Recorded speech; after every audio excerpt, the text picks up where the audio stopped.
Illustration by Eddie Alvarez. The Washington Post. Photos by Jahi Chikwandi. The Washington Post. U.S. Senate, DIA and ICE doc. In April 2016, at the height of the deadliest drug epidemic in U.S. history, Congress effectively stripped the Drug Enforcement Administration of its most potent weapon against large drug companies suspected of spilling prescription narcotics onto the nation's streets.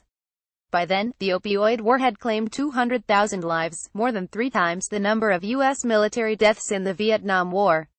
Overdose deaths continue to rise. There is no end in sight. A handful of members of Congress, allied with the nation's major drug distributors, prevailed upon the DIA and the Justice Department to agree to a more industry-friendly law, undermining efforts to staunch the flow of pain pills, according to an investigation by The Washington Post and 60 Minutes.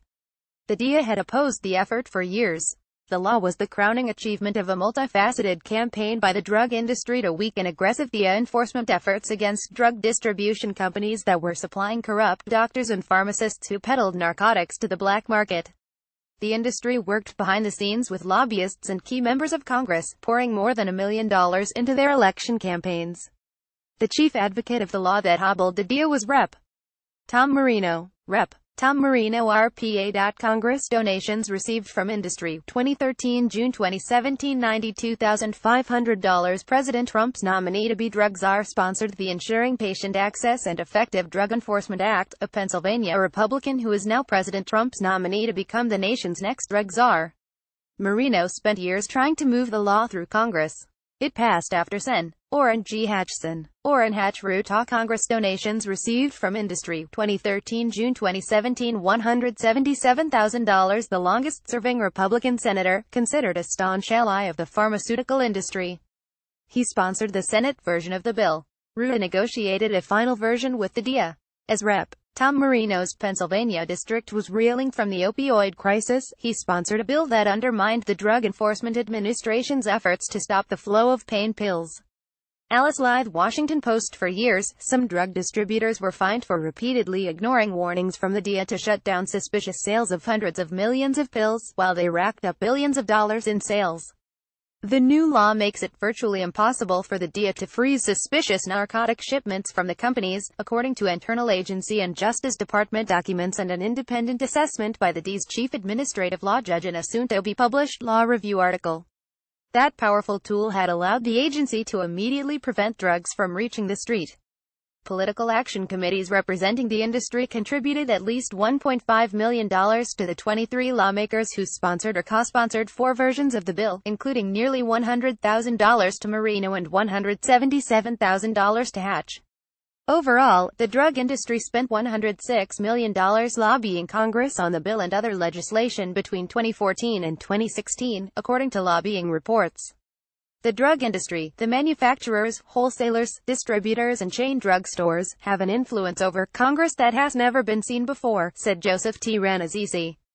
Joseph T. Rannazzisi, former chief of the DIA's Office of Diversion Control. He is now a consultant to lawyers suing drug companies, who ran the DIA's division responsible for regulating the drug industry and led a decade-long campaign of aggressive enforcement, until he was forced out of the agency in 2015.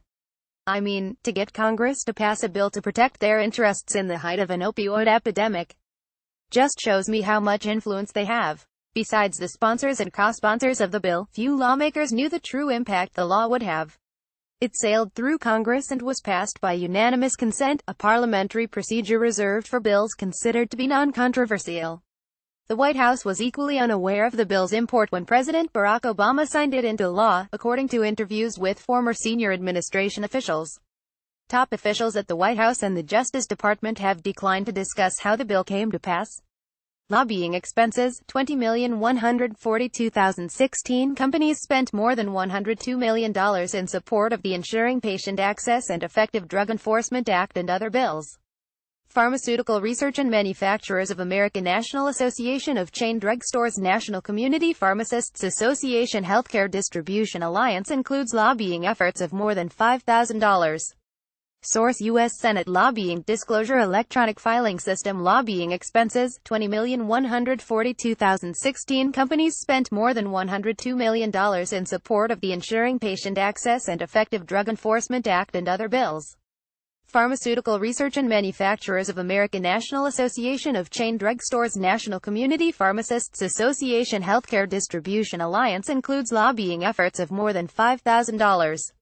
Source: U.S. Senate Lobbying Disclosure Electronic Filing System. Michael Botticelli, who led the White House Office of National Drug Control Policy at the time, said neither Justice nor the DA objected to the bill, removing a major obstacle to the president's approval. "We deferred to DA, as is common practice," he said. The bill also was reviewed by the White House Office of Management and Budget. Neither the DA nor the Justice Department informed OM about the policy change in the bill, a former senior OM official with knowledge of the issues said recently. The official spoke on the condition of anonymity because of the sensitivity of internal White House deliberations.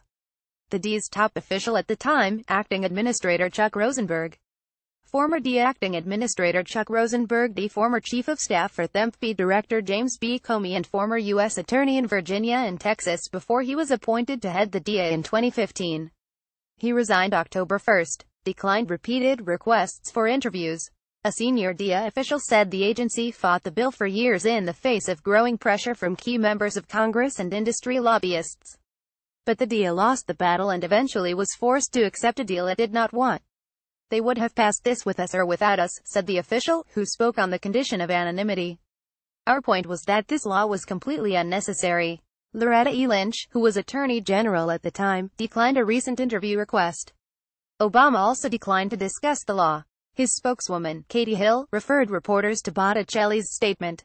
The DA and Justice Department have denied or delayed more than a dozen requests filed by the Post and 60 Minutes under the Freedom of Information Act for public records that might shed additional light on the matter. Some of those requests have been pending for nearly 18 months. The Post is now suing the Justice Department in federal court for some of those records. Hatch's spokesman, Matt Whitlock, said the DA, which had undergone a leadership change, did not oppose the bill in the end. "We worked collaboratively with DA and DOJ, and they contributed significantly to the language of the bill," Whitlock wrote in an email. DA had plenty of opportunities to stop the bill and they did not do so. Marino declined repeated requests for comment. Marino's staff called the U.S. Capitol Police when the Post and 60 Minutes tried to interview the congressman at his office on September 12. In the past, the congressman has said the DA was too aggressive and needed to work more collaboratively with drug companies. Drug industry officials and experts blame the origins of the opioid crisis on the overprescribing of pain pills by doctors. The industry notes that the DA approves the total amount of opioids produced each year. Industry officials defended the new law as an effort to ensure that legitimate pain patients receive their medication without disruption. The industry had long complained that federal prescription drug laws were too vague about the responsibility of companies to report suspicious orders of narcotics. The industry also complained that the DA communicated poorly with companies, citing a 2015 report by the Government Accountability Office, and was too punitive when narcotics were diverted out of the legal drug distribution chain. "To be clear, this law does not decrease DA's enforcement against distributors," said John Parker, a spokesman for the Healthcare Distribution Alliance, which represents drug distributors. "It supports real-time communication between all parties in order to counter the constantly evolving methods of drug diversion." But DEA Chief Administrative Law Judge John J. Mulrooney IIDEA Chief Administrative Law Judge John J. Mulrooney Doge, head of the DEA Administrative Court that handles pharmaceutical cases, he wrote a law review article sharply critical of the new law, has reached the opposite conclusion. At a time when, by all accounts, opioid abuse, addiction and deaths were increasing markedly, the new law imposed a dramatic diminution of the agency's authority, Mulrooney wrote in a draft 115-page article provided by the Marquette Law Review editorial board. He wrote that it is now all but logically impossible for the DEA to suspend a drug company's operations for failing to comply with federal law. The agency declined to make Mulrooney available for an interview. Barber provided a critical connection between DEA leadership, Congress, and the pharmaceutical industry. Congress DEA DOJ lobby industry. April 2006, Barber named top lawyer for the DEA's Office of Diversion Control. 20,062,007 ran as Easy and Barber launch a crackdown on drug distributors. September 2011, after Marino introduces a third version of his bill, Congress holds a hearing. Barber testifies in favor of the legislation. February 18, 2014, Rep. Tom Marino introduces the first version of the Ensuring Patient Access and Effective Drug Enforcement Act. June 4, 2014. An email from a Justice Legislative Affairs officer says that the Moreno bill was written by Barber. January 27, 2015. After Moreno introduces a third version his bill, Congress holds a hearing. Barber is the featured witness testifying in favor of the legislation. April 19, 2016. President Obama signs the bill into law. July 2017. Barber joins Cardinal Health as a senior vice president in charge of regulatory affairs. Deeply involved in the effort to help the industry was the D's former associate chief counsel, D. Lyndon Barber. D. Lyndon Barber, D. a lobby pharma, once a DA lawyer who supervised cases against pharmaceutical companies. He left the agency and is now an executive at Cardinal Health.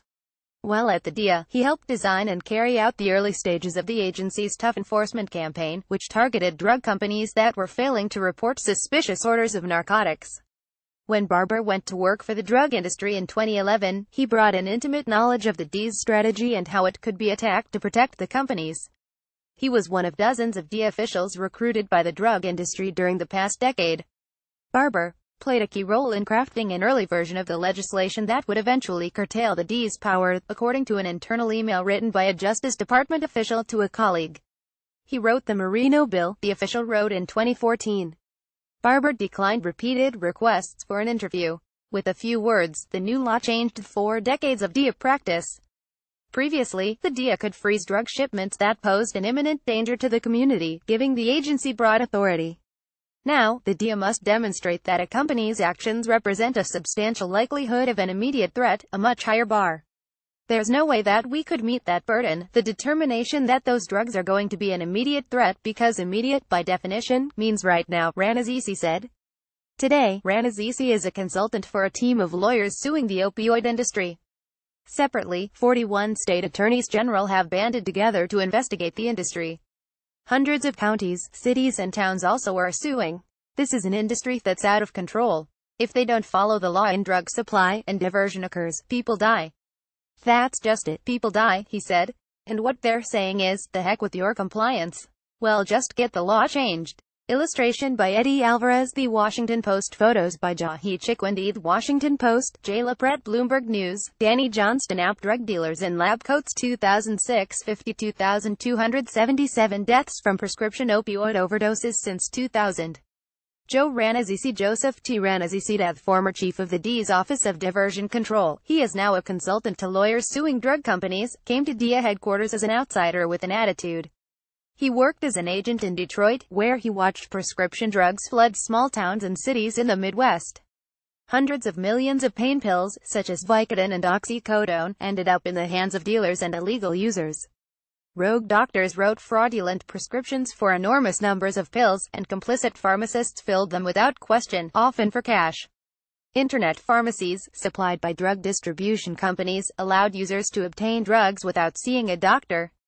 There were just too many bad practitioners, too many bad pharmacies, and too many bad wholesalers and distributors, Ranazzisi recalled. Ranazzisi, a burly, tough-talking Long Islander, was assigned to head the DEA's Office of Diversion Control.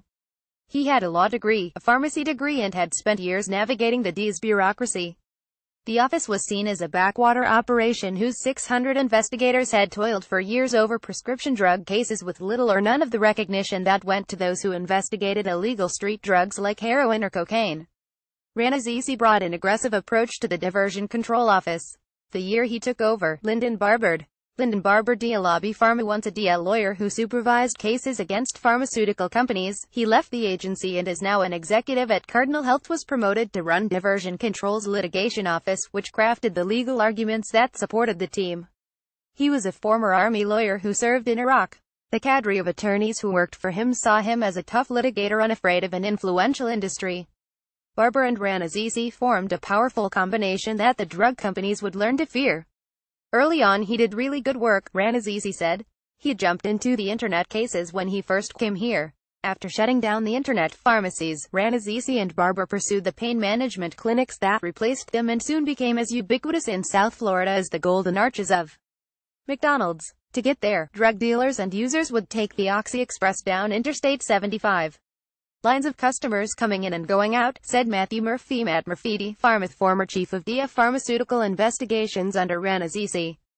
He now works as a consultant to the drug industry, a veteran DEA supervisor in Boston, whom Ranazzisi hired to be chief of pharmaceutical investigations. Armed guards. Vanloads of people from the Appalachia region driving down to Florida to get a prescription from a pain clinic and then get the prescription filled, going back to wherever they're from. Back home, each 30-pill vial of oxycodone was worth $900. DEA officials realized they needed a new strategy to confront this new kind of drug dealer. They weren't slinging crack on the corner, Ranazzisi said. These were professionals who were doing it. They were just drug dealers in lab coats. Joseph T. Ranazzisi, seen here in September, ran the DEA's division responsible for regulating the drug industry and led a decade-long campaign of aggressive enforcement, until he was forced out of the agency in 2015. Jahi Chikwindi, The Washington Post. Rather than focusing on bad doctors and pharmacists, Ranazzisi and Barber decided to target the companies feeding the pill mills, the wholesale drug distributors, some of them massive multinational corporations. I developed the legal framework to pursue actions against distributors, Barber would later say. We initiated a record number of administrative actions. The government collected record-setting civil penalties. Under the Controlled Substances Act of 1970, drug companies are required to report unusually large or otherwise suspicious orders. Failure to do so can result in fines and the suspension or loss of DEA registrations to manufacture or distribute narcotics. When the DEA suspected that a company was ignoring suspicious sales, the agency filed an order to show cause. That gave a company at least 30 days to explain why the agency should not revoke its registration. In the most egregious cases, the DEA employed an immediate suspension order, allowing the agency to lock up a distributor's drugs. The orders instantly halted all commerce in controlled substances on the grounds that the drugs constituted an imminent danger to the community. Under Ranazzisi in the mid-2000s, the DEA repeatedly warned the companies that they were shipping unusually large volumes of opioids to customers around the country. Despite the warnings, some companies continued the shipments. The DEA soon began bringing enforcement actions against distributors. In 2007, the agency moved against McKesson, the nation's largest drug distributor and the fifth largest corporation in the nation, for failing to report hundreds of suspicious orders placed by internet pharmacies. McKesson settled the case, paying a $13.2 million fine. Cardinal Health Inc. paid a $34 million fine after the DEA brought a case in 2008 that claimed the company filled blatantly suspicious orders from online drugstores. Gary Gardner, Bloomberg News. In 2007, the agency took action against McKesson, the nation's largest drug distributor, for failure to report hundreds of suspicious orders. The company paid $13.2 million.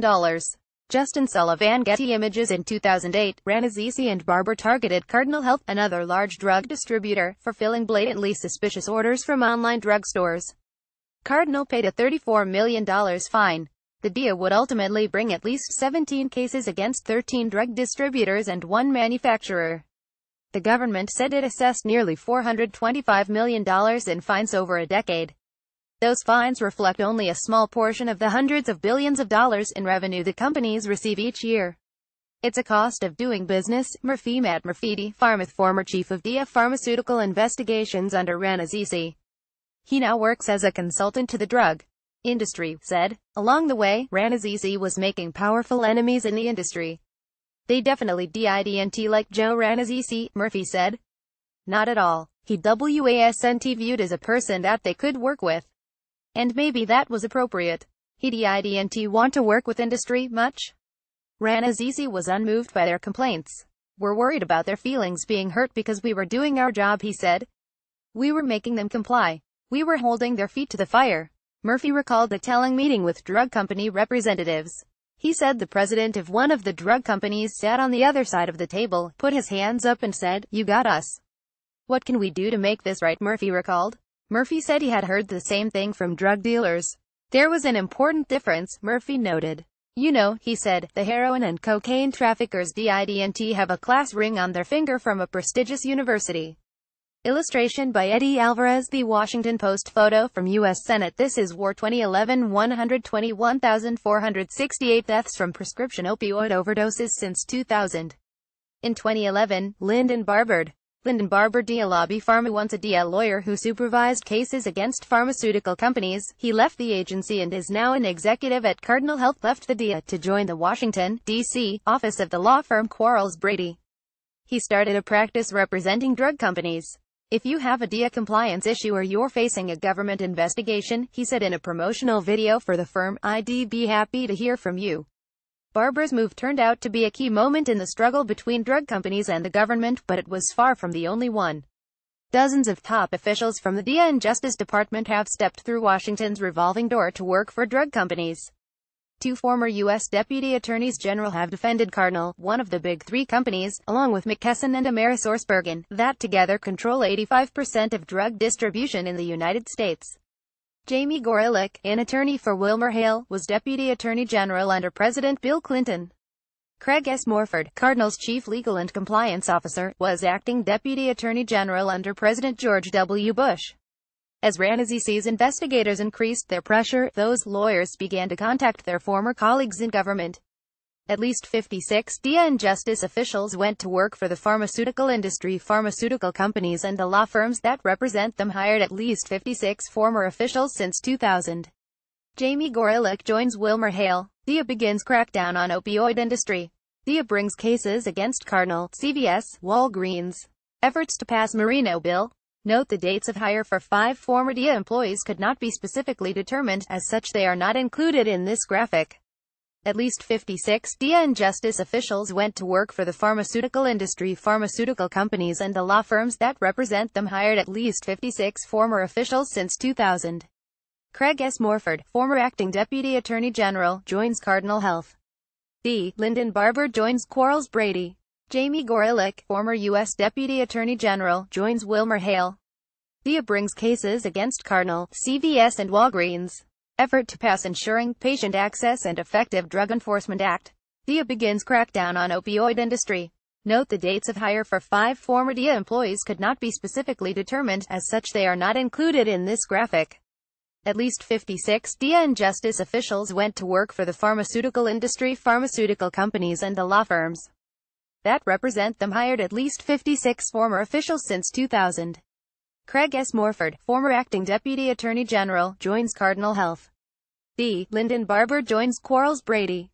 Jamie Gorelick, former U.S. Deputy Attorney General, joins WilmerHale. DIA brings cases against Cardinal, CVS and Walgreens. DIA begins crackdown on opioid industry. Effort to pass Ensuring Patient Access and Effective Drug Enforcement Act.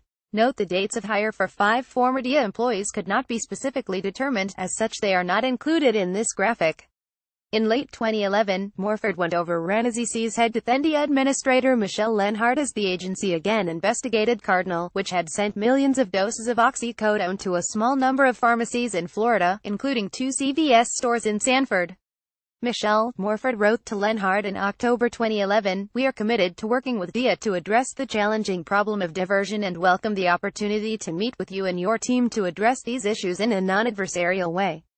He signed the handwritten note. Craig Gorelick said in an email that she wrote to then Deputy Attorney General James M. Cole to ask that my client be afforded due process. Morford did not respond to requests for comment. Around Thanksgiving, Ranazisi said he received a call about the Cardinals case from James H. Dinnan, then chief of the Organized Crime Drug Enforcement Task Forces program at the Justice Department. Ranazisi said Dinnan told him, "We're getting calls from attorneys, former justice people, that are saying you guys are doing some enforcement action."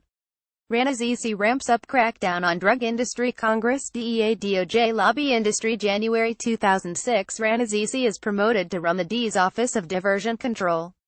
20,062,007 Ranazisi and Barber launch a crackdown on drug distributors. 2007 The DIA files in enforcement action against McKesson Corp., the nation's largest drug distributor. 2007 The DIA accuses Cardinal Health of failing to report blatantly suspicious narcotics orders. October 26, 2011 The DIA targets Cardinal Health again, saying company posed an imminent danger to the public health and safety. September 2012 The DIA suspends Walgreens narcotics shipments from a Florida warehouse. August 2013 DIA Supervisor Jim Geldof tries to take an enforcement action against drug distributor Miami Lucan. His efforts are stalled by lawyers at DIA headquarters. July 2, 2014 Ranazisi holds a contentious conference call with congressional staffers. 4 months later, Ranazisi received a late-night call from Dinnan summoning him to appear at Justice headquarters early the next morning to explain his actions in the Cardinals case to Cole. "Please call me in the morning," Dinnan wrote, according to Ranazisi. I want to make double sure nothing unreversible happens before Cole is briefed. Ranazizi was stunned. He had brought hundreds of these cases and had never been called to brief Cole, the second most powerful law enforcement official in the country. The meeting quickly spiraled out of control, Ranazizi said.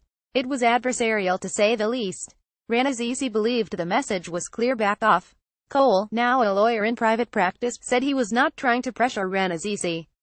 Hearing what Cardinal had to say could inform DIA of facts they may not have known, Cole said in a statement. I did not tell Mr. Ranazizi how to come out on the Cardinal matter and certainly did not discourage him from going after any company in violation of any statutes or regulations, he said. Either way, Ranazizi was defiant when he returned to the office from the Justice Department and sat down with his staff. Now this is war, he recalled telling them. We're going after these people, and we're not going to stop. We're just going to continue to move forward. And we don't really give a damn anymore what the department wants. Illustration by Eddie Alvarez. The Washington Post. Photos by Karen Blyer. Getty Images. Matt McClanth. Washington Post. Nick Hagan for The Washington Post. It was bad. 2013. 149,853 deaths from prescription opioid overdoses since 2000.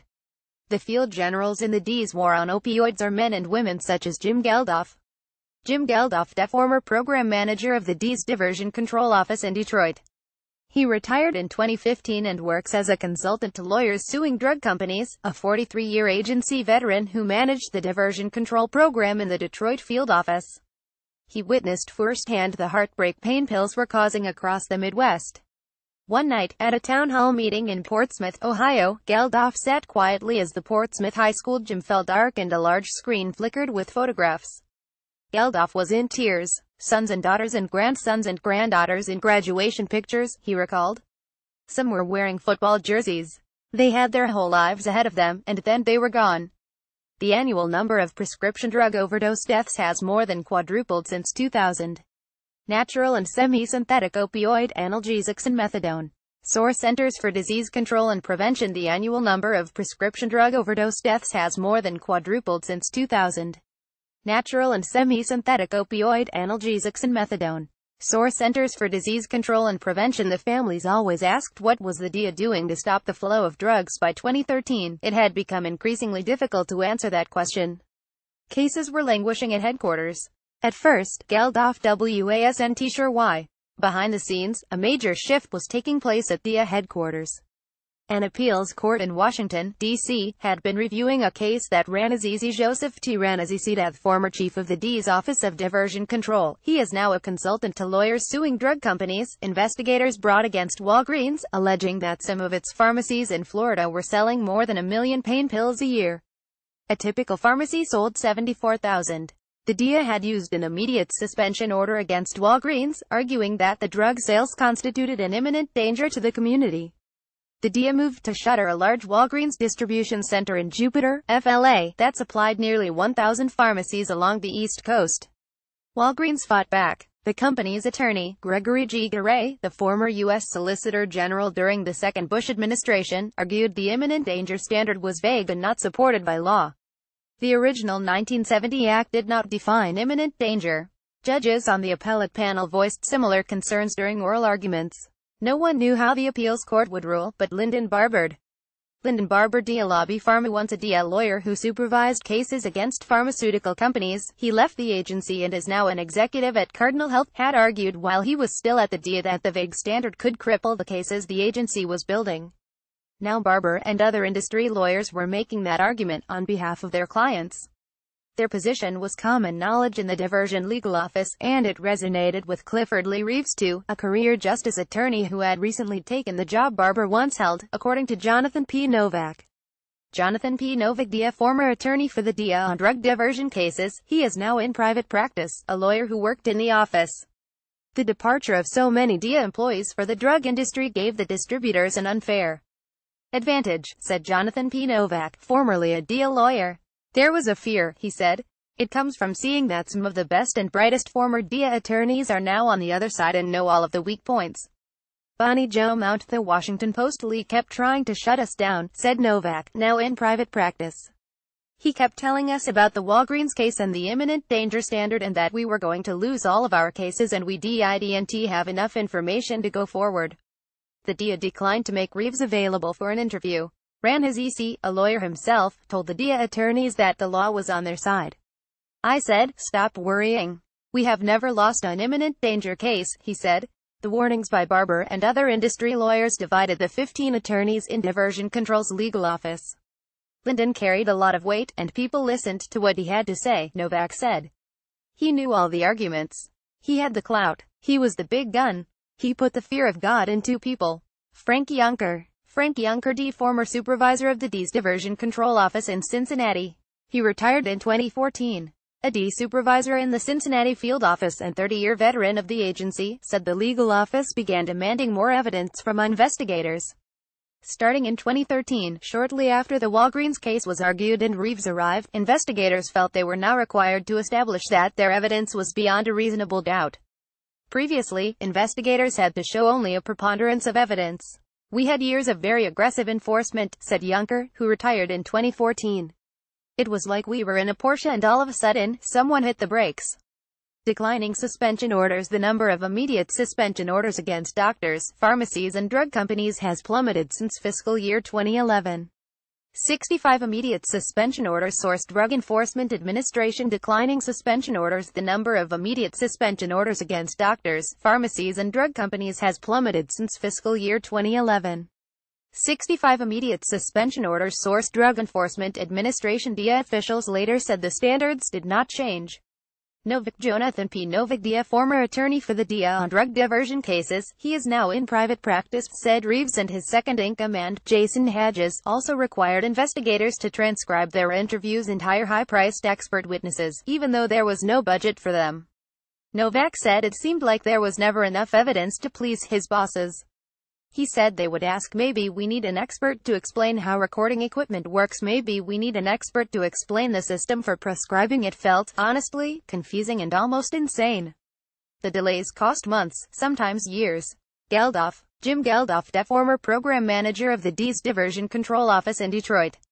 He retired in 2015 and works as a consultant to lawyers suing drug companies. The DEA program manager in Detroit was investigating a midsize Ohio-based drug distributor.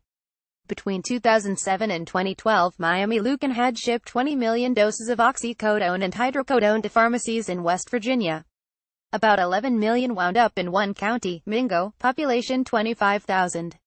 Despite the rising death rate in West Virginia, the highest in the nation, Geldof said his pleas in 2013 to halt Miami Lucan's operations were ignored by the legal office at headquarters. "First we got blown off by the company," he said, "and then we got blown off by our own lawyers." Novak suspected another reason for the slowdown. At times, he said, some of his colleagues appeared more concerned with pleasing the industry than working on behalf of the public. Some of the lawyers had simply given up fighting the industry and seemed to be preparing for a future working with the companies they were supposed to be regulating, he said. It was not just one person who left the office, everyone started to leave. That's your payout. You do your time, and more people were auditioning for the industry. It stopped us from doing our jobs. The departures gave the industry an unfair advantage, Novak said. There was a fear, he said. It comes from seeing that some of the best and brightest former DEA attorneys are now on the other side and know all of the weak points. Their fingerprints are on memos and policy and emails. Illustration by Eddie Alvarez. The Washington Post. Photo by Mark Wilsong. Images. The lawmakers. 2014. 164,691 deaths from prescription opioid overdoses since 2000. The major drug companies also brought their campaign to Capitol Hill. One of their key allies was Tom Marino. Rep. Tom Marino, RPA. Congress. Donations received from industry. 2013. June 2017. $92,500. President Trump's nominee to be drug czar sponsored the Ensuring Patient Access and Effective Drug Enforcement Act. Bennett Whitterm, Republican congressman from Williamsport, PA. Marino was a former county and federal prosecutor with deep hometown ties to a district that was reeling from the opioid epidemic. On February 18, 2014, Marino introduced the Ensuring Patient Access and Effective Drug Enforcement Act, making an effort to define what constitutes imminent danger. The proposal raised the DEA's standard for suspending drug shipments by requiring that the agency establish a significant and present risk of death or serious bodily harm that is more likely than not to occur. Rep. Tom Marino, drug czar nominee and the opioid industry's advocate in Congress. It attracted 14 Republican co-sponsors, chief among them Rep. Marsha Blackburn. Rep. Marsha Blackburn R10. Congress donations received from industry. 2013 June 2017 $120,000 co-sponsored all three versions of the Marino bill in the House, and asked for a Justice Department investigation into Rana Zizi. R10, also from a region in the grip of the epidemic. The DIA mobilized to defeat Moreno's measure. One internal DIA memo obtained by the Post and 60 Minutes noted that the bill essentially eliminates the agency's power to file immediate suspension orders of drug shipments. The new law is fixing a problem that doesn't need fixing, a DIA official wrote. U.S. Rep. Tom Marino RPA, left, was the chief advocate of the law that weakened the DIA's enforcement abilities. Seen with Rep. Trey Gowdy RSC. In 2015, Marino is President Trump's nominee to become the nation's drug czar. Andrew Herr Bloomberg. On April 8, 2014, with the bill stalled, Marino confronted the nation's top law enforcement officer, Attorney General Eric H. Holder Jr., during a House Judiciary Committee hearing. Marino told Holder the DIA was treating the companies like illicit narcotics cartels. "This mindset, it's extremely dangerous to legitimate business," Marino said. He told Holder that he wanted the Justice Department to meet with industry executives. When Marino wrote to Holder 3 weeks later urging him to set up the meeting, the congressman added a handwritten note: "It would be great to work together on this, Tom." Within the DIA and the Justice Department, Marino's overtures to Holder set off alarms. On May 7, 2014, Matthew Strait, the DIA's congressional liaison officer, detailed ways to push back on Marino's bill, according to an email he wrote. It was followed by a flurry of DIA memos. One said, "This bill is without basis in case law or congressional findings." Another said the bill would constitute perhaps the greatest reduction in the Attorney General's authority under the Controlled Substances Act since the Act's passage in 1970. Later in May, Marino introduced a second version of his bill, with slightly altered language. Blackburn Rep. Marsha Blackburn R10. Congress donations received from industry. 2013 June 2017 $120,000 co-sponsored all three versions of the Marino bill in the House, and asked for a Justice Department investigation into Rana Zizi, was again a co-sponsor, but this time 2 Democrats were on board. Rep. Peter Welch. Rep. Peter Welch TVT. Congress donations received from industry. 2013 June 2017 $81,000 co-sponsored the second version of the Marino bill in the House of Vermont, and Rep. Judy Chu. Rep. Judy Chu D. Caliph. Congress donations received from industry. 2013 June 2017 $26,000 co-sponsored the second version of the Marino bill in the House of California. On June 4, Bill Teig, Marino's chief of staff, wrote to Peter Kudzik, Justice's top congressional liaison officer, thanking him for setting up a meeting with the industry executives. Teig asked Kudzik to coordinate with the industry's point person Lyndon Barber. The Lyndon Barber DIA lobby pharma, once a DIA lawyer who supervised cases against pharmaceutical companies. He left the agency and is now an executive at Cardinal Health. Kudzik wrote to a colleague at Justice about Barber. Lyndon Barber used to work for DIA. Jill Wade Tyson, another Justice congressional liaison officer, responded in an email. He wrote the Marino bill. Illustration by Eddie Alvarez. The Washington Post. Photo by Manuel Bales Santapo. Crap. Through the summer of 2014, as the fight over the second Marino bill unfolded, the congressman and other lawmakers pressed for a meeting with the DIA to understand why Rana Zizi. Joseph T. Rana Zizi, former chief of the DIA's Office of Diversion Control, he is now a consultant to lawyers suing drug companies, was so opposed.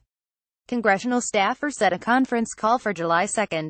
Rana Zizi's relationship with the Hill was already frayed, and his disdain for diplomacy had become legendary. His aides advised him against joining the call. Rana Zizi ignored them. At first, the conversation was cordial. Rana Zizi and DIA officials discussed the legislation with staffers from the Judiciary and the Energy and Commerce committees. But the tone soon turned testy. One DIA official asked why the law was necessary. Drug industry pushes back Congress. DEA DOJ lobby industry. November 24, 2011 Rana Zizi learns that former justice lawyers now representing the drug industry are calling his bosses about his enforcement actions. February 2, 2012 Rana Zizi says he is summoned to Deputy Attorney General James Cole's office to explain his actions against Cardinal. 2013. Between 2013 and June 2017, drug industry groups donate some $1.5 million to members of Congress. March 2013 D.C. Appeals Court questions the legality of the DIA suspension orders against Walgreens. August 2013 DIA Supervisor Jim Geldof tries to take an enforcement action against drug distributor Miami Lucan. His efforts are stalled by lawyers at DIA headquarters. April 8, 2014, Marino asks then Attorney General Eric H. Holder to meet with the drug companies. July 2, 2014, Ranazzisi holds a contentious conference call with congressional staffers. September 25, 2014, Marino and a co-sponsor of his bill, Rep. Marsha Blackburn, demand an investigation into Ranazzisi for trying to intimidate the United States Congress. October 2015, Ranazzisi announces his retirement from the DEA. April 19, 2016, President Obama signs the bill into law. June 22, 2016, Hatch thanks new DEA Administrator Chuck Rosenberg for his efforts to improve the DEA's relationship with the drug industry. Rosenberg calls the drug companies our allies. A congressional staffer responded, "We're just trying to create a better relationship between industry and DEA." Ranazzisi blew up. "Yeah, we'll be protecting criminals," one participant recalled Ranazzisi saying. Eric Akers, another DEA liaison to Congress, was stunned. "As soon as he said it, I said, 'Oh, crap,'" recalled Akers, who also was on the line. "It was about as undiplomatic as you could be. I don't think he meant it as a threat. But any chance of salvaging the relationship with Congress just got immensely harder." The congressional staffers were furious. "We can't work with you," one told the DEA. Ranazzisi refused to meet with the industry executives, saying it would be improper because many of the drug companies were under active DEA investigation or in settlement negotiations with the Justice Department. Joe Ranazzisi, the DEA man who fought the drug companies and lost on July 29, the Marino bill passed the House and went to the Senate. The Justice Department was so concerned that it took the unusual step of having Attorney General Holder publicly oppose the bill. "A recently passed House bill would severely undermine a critical component of our efforts to prevent communities and families from falling prey to dangerous drugs," Holder said in a July 31 news release. The bill stalled in the Senate. On September 18, during a congressional hearing, Marino complained to Lenhart, the DEA administrator, about Ranazzisi's comments on the conference call. "It is my understanding that Joe Ranazzisi, a senior DEA official, has publicly accused we sponsors of the bill of, quote, supporting criminals, unquote," Marino told her. "This offends me immensely." A week later, Marino and Blackburn accused Ranazzisi of trying to intimidate the United States Congress and asked the Justice Department's Inspector General to investigate. Ranazzisi said he never said the bill would protect criminals. "I said that this bill is going to protect defendants that we have under investigation," he said in a recent interview. "And if they don't like the truth, well, I don't know what to tell them." Illustration by Eddie Alvarez. The Washington Post. Photo by Melina Murate. Washington Post. A new law 2015 179,972 deaths from prescription opioid overdoses since 2000. With Ranazzisi under attack, the industry effort gained momentum. Marin Orup. Tom Marino RPA. Congress donations received from industry. 2013 June 2017 $92,500. President Trump's nominee to be drug czar sponsored the Ensuring Patient Access and Effective Drug Enforcement Act, introduced yet another version of his bill in the House on January 22, 2015. He announced that the Energy and Commerce Committee would hold a hearing 5 days later. One of the witnesses was Lyndon Barber. The Lyndon Barber DEA lobby pharma, once a DEA lawyer who supervised cases against pharmaceutical companies. He left the agency and is now an executive at Cardinal Health. Barber told the committee about the Walgreens case. He was still pressing the industry's long-standing argument about the need for a clearer legal definition of the DEA's imminent danger standard. The case had not ended up setting a precedent that undermined the standard. Rather than take the case to trial, the company agreed to settle and pay what was then a record $80 million fine. Still, Barber argued the DEA faced legal jeopardy. "Indeed, many of my colleagues believe that the Walgreens case would have resulted in a narrowing of DEA's authority if the agency had not settled its dispute," Barber said. "As a supporter of DEA's mission, I urge this committee to take legislative action that clarifies the meaning of imminent danger." Lyndon Barber helped design the DEA's aggressive enforcement campaign. When he left to work for the drug industry in 2011, he brought knowledge of the DEA's strategy and how it could be attacked to protect the companies. U.S. Senate. On April 21, 2015, the House took up Marino's bill. On the floor of Congress, Marino said this bill will bring much-needed clarity to critical provisions of the Controlled Substances Act. "In doing so, we will ensure that the DEA's authorities are not abused and threatened by future legal challenges, foster greater collaboration, communication and transparency between the DEA and the supply chain, create more opportunities to identify bad actors at the end of the supply chain and, most importantly, be certain that prescriptions are accessible to patients in need." The House passed the bill by unanimous consent. Not one lawmaker opposed the measure. That same day, Lenhart, who had supported Ranazisi's aggressive approach, announced that she was retiring as DIA administrator amid reports that some of her agents had attended sex parties funded by Colombian cocaine cartels. For the industry and its supporters on Capitol Hill, the pieces were falling into place. A month later, the Justice Department named a new DIA chief who said he wanted to mend the rift between the agency and the drug industry. Chuck Rosenberg. Former DIA acting administrator Chuck Rosenberg, the former chief of staff for THEMP director James B. Comey, and former U.S. attorney in Virginia and Texas before he was appointed to head the DIA in 2015. He resigned October 1, was a former U.S. attorney in Virginia and Texas who had served as the chief of staff to THEMP director James B. Comey. After Rosenberg came to the DIA, the agency began putting out a new message. Rosenberg wanted to paint a new face on the DIA for the Hill, said Regina LaBelle, the chief of staff for the White House's Office of National Drug Control Policy at the time. He wanted to show them the softer side of the DIA, and he wanted to work with industry. Michelle Lenhart resigned as DIA administrator on April 21, 2015, amid reports that DIA agents had attended sex parties paid for by drug cartels. Chip Samotivillagity Images. Chuck Rosenberg, who was acting administrator after Lenhart's departure, said the agency had been slow to address the industry's concerns. Alex Brandon. Associated Press. In October 2015, one of the last remaining obstacles to the bill was removed. Ranazisi was pushed aside at diversion control. With the Inspector General's investigation into his comments hanging over his head, Ranazisi retired from the DIA after a 30-year career. The investigation went nowhere, but, Ranazisi said, it destroyed me. By this time, Holder had left and Lynch was the Attorney General. Her office informed Marino that the DIA had met with 300 industry representatives and Justice was committed to working more closely with the drug companies. We value these opportunities to communicate and work with our partners in the pharmaceutical industry, Kadzik, Lynch's congressional affairs chief, wrote to Marino. At the same time, the DIA was in negotiations with Hatchson. Orrin Hatch. Utah Congress. Donations received from industry. 2013 June 2017 $177,000. The longest-serving Republican senator, considered a staunch ally of the pharmaceutical industry. He sponsored the Senate version of the bill, staffed to amend the bill for the Senate's consideration. The newly proposed language required the DIA to show that a company's conduct posed a substantial likelihood of an immediate threat of death, serious bodily harm or drug abuse before the agency could seek a suspension order. Whitlock, Hatch's spokesman, said the new language was proposed by the DIA. Senator Hatch has had a strong working relationship with DIA for his entire term of service and worked collaboratively for months with DIA here. Any claim that he tried to steamroll DIA or would ever seek to steamroll DIA is simply incorrect. A November 30 email from Tyson, the Justice Department Congressional Liaison Officer, to a Senate staffer shows that the DIA agreed to the bill with reluctance.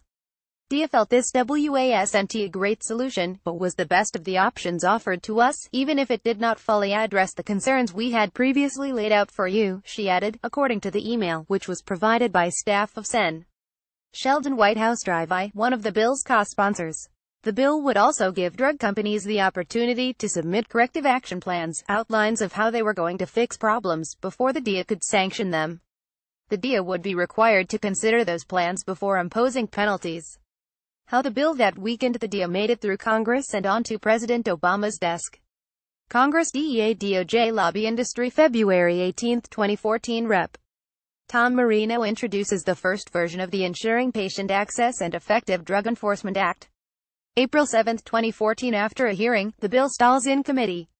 April 8, 2014. Marino asks then Attorney General Eric H. Holder to meet with the drug companies.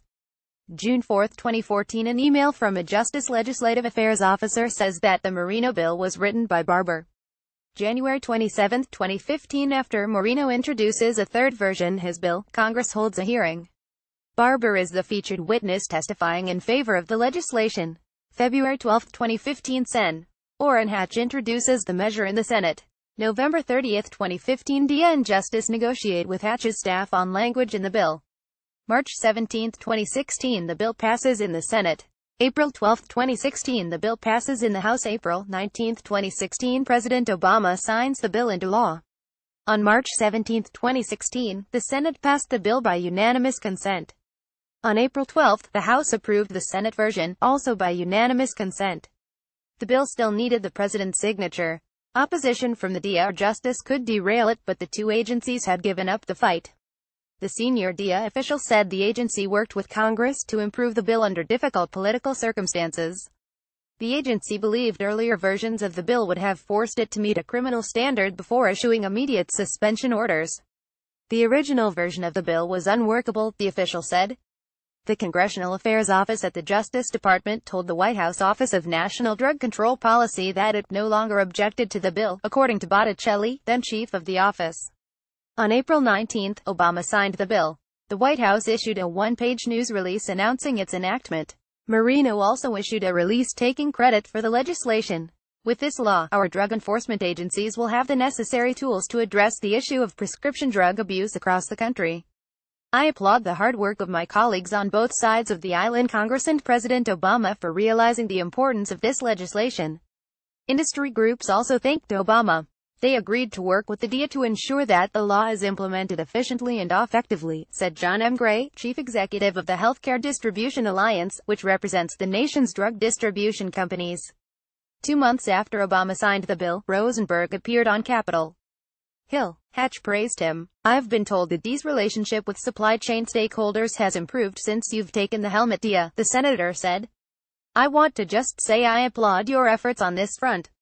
He then asked Rosenberg how he viewed the relationship between the DEA and the opioid industry going forward.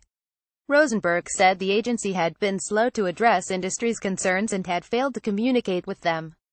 The overwhelming majority, 99+%, are our allies in this thing, Rosenberg said. Illustration by Eddie Alvarez. The Washington Post photo from iStock Epilogue 2016. 197,713 deaths from prescription opioid overdoses since 2000. John Mulrooney. DEA Chief Administrative Law Judge John J. Mulrooney, head of the DEA Administrative Court that handles pharmaceutical cases, he wrote a law review article sharply critical of the new law. The Chief DEA Administrative Law Judge has been documenting the falling number of immediate suspension orders against doctors, pharmacies and drug companies. That number has dropped from 65 in fiscal year 2011 to 6 so far this fiscal year, according to the DEA. Not a single order has targeted a distributor or manufacturer since late 2015, according to Mulrooney's reports, which were obtained under the Freedom of Information Act. Mulrooney said in his reports that the judges under him were handling so few cases at the DEA that they began hearing the cases of other federal agencies. In his article planned for the winter issue of the Marquette Law Review, Mulrooney wrote if it had been the intent of Congress to completely eliminate the DEA's ability to ever impose an immediate suspension on distributors or manufacturers, it would be difficult to conceive of a more effective vehicle for achieving that goal. Mulrooney's article also criticized the law for allowing companies to submit corrective action plans before the DEA could sanction them. He likened that provision to allowing bank robbers to round up and return ink-stained money and agree not to rob any more banks. The DEA said in a statement last week that it is still pursuing reckless doctors and rogue businesses with a wide variety of tools. We will continue fighting the opioid crisis and continue to use all the tools at our disposal to combat this epidemic, the statement said. Since the DEA started to crack down on the opioid industry a decade ago, pharmaceutical companies and the law firms that represent them have hired at least 46 DEA officials, 32 of them directly from the division. They include 2 officials who manage day-to-day operations, the deputy director of the division, the deputy chief of operations, and 2 chiefs of policy. After nearly 30 years with the DEA, Matt Murphy, former chief of DEA Pharmaceutical Investigations under Ran Azizi. He now works as a consultant to the drug industry. Ran Azizi's lieutenant, retired in 2011. He formed a drug industry consulting firm and went to work for the people he used to face across the table. Matthew Murphy, formerly of the DEA, recalls a meeting with the president of a drug company who put his hands up and said, "You got us. What can we do to make this right?" Murphy said he had heard the same thing from drug dealers, but the heroin and cocaine traffickers didn't have a class ring on their finger from a prestigious university. Katie Martins-Breyer for The Washington Post. "I feel guilty," Murphy said in a recent interview. "Because every day a lot of people die of an opioid heroin overdose. Whether it's a pill or heroin, people die every day because of it. And it shouldn't be happening." One of the most recent departures was Jason Hadges, the senior DEA attorney overseeing pharmaceutical enforcement cases who, according to former agency supervisors and lawyers, had been demanding a higher standard of proof on cases. Hedges left the DEA in May to join the Pharmaceutical and Biotechnology Regulatory Division of Hogan Lovells, a high-powered D.C. law firm. He declined to comment, citing client sensitivities. In January, Mike Gill, who had served as the chief of staff to DEA Administrator Chuck Rosenberg, left the agency to join one of the nation's largest healthcare law firms. He declined to discuss why the DEA dropped its opposition to the bill or his new job. On October 1, Rosenberg, former DEA Acting Administrator Chuck Rosenberg, the former Chief of Staff for THEMP Director James B. Comey, and former U.S. Attorney in Virginia and Texas before he was appointed to head the DEA in 2015. He resigned October 1. Himself resigned from the DEA. Last December, 7 months after the bill became law, Marino's Rep. Tom Marino RPA. Congress donations received from industry. 2013 June 2017 $92,500 President Trump's nominee to be drug czar sponsored the Ensuring Patient Access and Effective Drug Enforcement Act. Chief of Staff took a job as a lobbyist with the National Association of Chain Drug Stores. Bill Teig had served as Marino's point man on the legislation. The association was a key backer of the bill. Teig declined to comment. In July, Lyndon Barber, DEA lobby pharma, once a DEA lawyer who supervised cases against pharmaceutical companies. He left the agency and is now an executive at Cardinal Health. Left Quarles Brady to join Cardinal Health as the company's chief regulatory attorney. After being the target of 2 DEA enforcement actions, Cardinal had become one of the biggest backers of the bill. Marsha Blackburn, Rep. Marsha Blackburn R10. Congress donations received from industry. 2013 June 2017 $120,000 co-sponsored all 3 versions of the Marino bill in the House, and asked for a Justice Department investigation into Rana Zizi, who co-sponsored the House version of the bill, received $120,000 in campaign contributions from the pharmaceutical industry. She did not respond to requests for an interview. She announced this month that she will run for the seat of Sen. Bob Corker R10, who is not seeking re-election. In addition to Blackburn, Marino and Hatch, the Post sought comment from the other 9 co-sponsors of the 2016 bill. Only 4 responded. A spokesman for White House said that the DEA could have expressed its opposition at any time. The fact that it passed the entire Senate without hearing any sort of communication that would have triggered concern of at least one senator doesn't really pass the smell test, the spokesman said. Jim Geldof, the former program manager of the DEA's Diversion Control Office in Detroit. He retired in 2015 and works as a consultant to lawyers suing drug companies. The DEA program manager in Detroit retired from the agency at the end of 2015 after 43 years on the job. He said the companies were fully aware of their responsibilities under the law. When you're selling 500,000 pills to some pharmacy and you're telling me that you don't know what the rules are for a suspicious order, said Geldof, who is now working as a consultant to lawyers suing the industry. All we were looking for is a good faith effort by these companies to do the right thing, and there was no good faith effort. Greed always trumped compliance. It did every time. It was about money, and it's as simple as that. Just before Geldof left, his 2-year quest to persuade the DEA to take action against Miami Lucan finally paid off.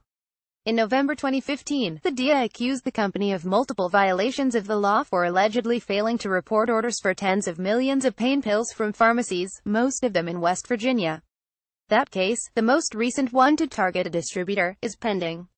Of the millions of pills sent to Mingo County, many went to one pharmacy in Williamson, the county seat, population 2,924.